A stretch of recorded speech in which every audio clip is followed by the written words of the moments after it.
So, Gramps at some point, taught me a variety of resistance skills, resistance to compulsion, and I desperately needed it. But I eventually hacked it so that I could ride, because a lot of people were doing things because they were being compelled to do it, and if I didn't learn to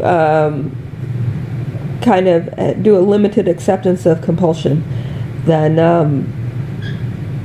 I was just going to be walking weird against traffic my entire life. So sometimes you got to flow along with it. But,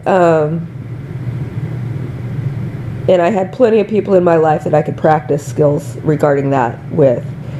But when he was teaching me how to be ultimately resistant, he told me there are some exceptions to the rules. Jeff Gordon isn't going to compel you.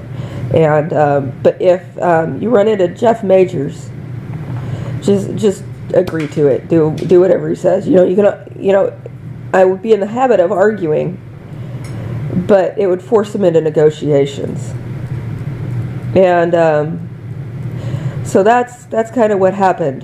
Because Clayton Urie was not Jeff Majors at the time, and but Gypsy John was. And so he sent Clayton out there to practice skills, and I told him to bug off, and just that sort of thing. And so he had to get involved, and then we had to negotiate because I was still resisting Gypsy John, and but then he started negotiating and reasoning and things like that, and then we came to an agreement. But still, there were certain things for security reasons that he wasn't going to negotiate with me, and then he would just threaten, and then I would threaten back, and so he had to set things on timers rather than any kind of permanent changes.